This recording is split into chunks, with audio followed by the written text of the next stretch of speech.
interesting too. But Aquinas, we will talk about. He is the main theologian of the church that brings Aristotle into that Platonic dogma that the church had at the same time. Okay. Any questions on that? Is that fun? I think it's fun. The quiz question that I forgot last class, but that I could still bring up. In fact, there were two possible quiz questions for the second part of last week, and that was, what's the best way to raise a child? You know, if you're following Aristotle's philosophy and you're trying to raise a good child in that society or in ours, what's the best way? So this is just, my general question to you. How do you think it works best to raise a child in our society? So you're welcome to answer that question as well. Although the quiz question for today is the first one that I have on this page of notes, and that is, what do you think of the golden ratio? You ever heard of it? Yes? Most of you? Okay. So I'm just curious what you think of it. Is it a real thing? I mean, it seems obvious in so many things in nature and so on, but I'll explain why that comes in a bit, because first, now I want to talk about the post-Aristotelian. So Aristotle, obviously significant. When we compare him and Plato, we've got basically the starting pillars, the left and right sides of philosophy, and all of our philosophical ideas, and this would include Oriental, world philosophies. You're looking at all of them as between an abstract idealism associated with Plato and kind of a physical, everything has to come from the basis of what we think of as real life, practical, everyday things. So Aristotle is on that side, Plato's on the other, and everything kind of fits somewhere in the middle. So you can actually kind of map different philosophies as, they're 90% Aristotle, but there's some, like Iris Murdoch. My one book group just finished reading one of her novels. This Sunday we had our discussion, and she is a Platonist, and yet at the same time she's a contemporary of, she died in 1986, I believe, British philosopher. So Platonist, how could she reconcile her Platonism with the language theories that were going around in Cambridge and Oxford when she was there, right? And that was interesting. I asked ChatGPT that question, and it did a great job answering that. Okay, but so once we get to the end of Aristotle, the philosophers that come after that we traditionally call the post-Aristotelians. They're after Aristotle. And there's really kind of a very logical arrangement of them, I think. It makes sense to me. And what sets this up is really something that's very similar to us in the United States. Remember, we have that very confusing interrelationship between all of these different cultural groups that are all, what is it? Is it a hodgepodge? Is it what do we call it? A stew? A melting pot? Where you've got everything all turning around. Most people will say it's not really a melting pot because, everything kind of stays. The potato doesn't melt; it stays potatoes. And peas stay peas. But you're kind of getting all of it at once, so you get this multiplicity of ideas, and that can be very disturbing It could cause individuals to end up confused about what the purpose of life is. You could end up with people like Avril Lavigne singing that song, right? Sorry for bringing that back constantly, but I could update it. I mean, what was I made for? Do you even still sing that at all? That was the theme song from Barbie, right? How many folks saw Barbie? Oh, a few people. Okay. So, I mean, this obviously is silly. Well, is it silly? I don't know. It's a serious movie, depending on how you look at it, right? It's up to you to interpret it as you will. But here's a doll that comes to life, and she's trying to figure out what's the meaning of her life. What was I made for? Right? I'm just something you paid for.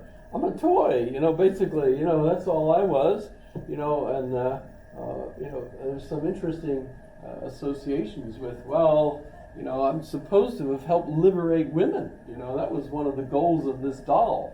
Because if you saw the movie, that the actual person who invented the doll is one of the interlocutors in the movie, talking with Barbie over tea and stuff, trying to figure out,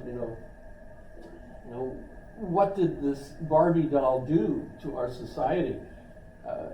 In a sense, it made everything worse for women, not better, right? So it's kind of a very on-the-spot issue, the way the movie works for our society, right? In that kind of a stressful environment, what kinds of philosophies are possible? And I like to think that the very first one that comes up is the cynic.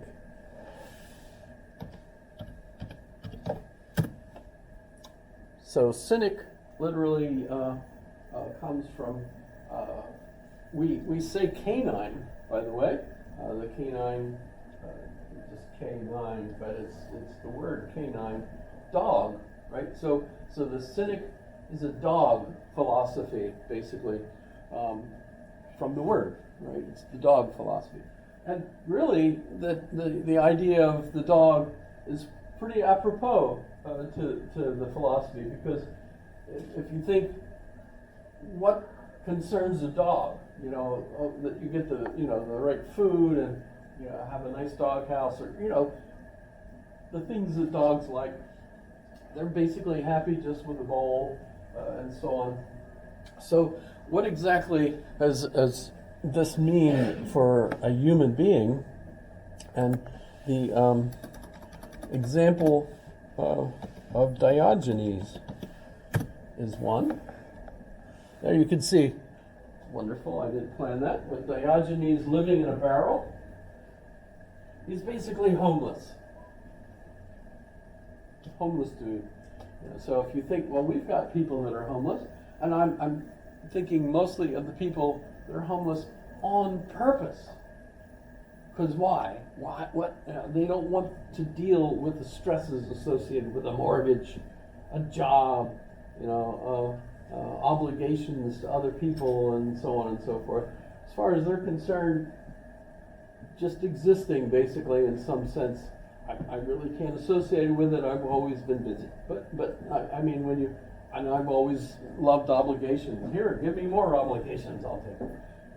Yes. My operative word is yes. So in any case, what is the goal really of a cynic? Not to be stressed out by all these problems, to avoid that stress in whatever way, to essentially live like a dog, and not a negative sense, but think really the dog's got it right. Don't worry about all this stuff. That's life is life. Things will happen. You do have to beg. Diogenes famously begged for his food and stuff. He also had very loose morals. Did whatever he felt like doing. So if you look him up, you'll see there are some things he did that are not really the sort of thing I want to discuss. However, Famous story, Alexander and his general Ptolemy came and saw Diogenes lying there in the sun. And Alexander wanted to come and meet this famous philosopher because he would teach all the time. So he comes up to him and he stands right there casting his shadow down on Diogenes. And he says, "I'm Alexander. Is there anything I can do for you?" And Diogenes looked up at him and he said, "You can step out of my sun." And Ptolemy famously thought, that's the end of Diogenes. But instead, Alexander looked at Ptolemy and said, "If I wasn't Alexander, I would want to be Diogenes." So that's kind of intriguing. So that's the cynic. And if you think about it, it's the individual that's trying to not be attached to all the stresses in this environment. So, if we logically move to the next step, what do we get? I think Epicurus would be our example. By the way, Diogenes is also considered to be a follower of Socrates. To some extent, some of his behaviors seem similar to Socrates. Socrates was mostly interested in just going from dinner to dinner and arguing over philosophy and not really working, not taking care of his family. He was henpecked famously. His wife always wanted him to work more so that he could make money, so that he could help feed the kids, etc. However, Epicurus, which is where we get the idea of Epicurean, right? And what do you think of Epicurean? You're familiar with it, yes? Mm-hmm. Food. Yeah, there's different restaurants that label themselves Epicurean, and when you go to those, they're usually very expensive, and they make really weird foods. Well, the funny thing is, that's exactly not what Epicurus was for. Epicurus thought you should eat basic, bland foods that aren't going to make you sick. There's certain foods that he thought you shouldn't eat. A lot of the Greeks didn't like eating beans, and I think, as an odd explanation for it, but they thought beans looked like small humans in the womb. So they thought they were sort of like, it was almost like cannibalism, maybe. I don't know. You wonder just because of the bean? Well, that's in English. In Homo sapiens, that's Latin. Anthropos is Greek for man. Anthropos, where we get anthropology, the study of man. Anthropo. So you couldn't have made the same pun in Greek. So that's interesting. Nice try, though. But Epicurus was a step beyond the cynics. He wanted to be as free of stresses as well, but at the same time, he didn't like the idea of living in a barrel. He wanted to live in a garden where you would be basically able to feed yourself and your family, because he didn't feel like not having a family. He wanted the whole, family place in the woods, his own garden where he grew his own veggies and maybe even went hunting and so on, made decent food and so on. Apart from the stresses of the urban environment, though. Don't want any taxes? No, don't want that. It's kind of like the libertarian today, I think, the one that wants to live out in the bush, away from the urban environment. You don't have to worry about showing up at council meetings, arguing on school boards about what you want your kids to learn. Teach your kids at home, right? Homeschool, etc. So Epicurus, and with Epicurus, we also have documents. So let me go back.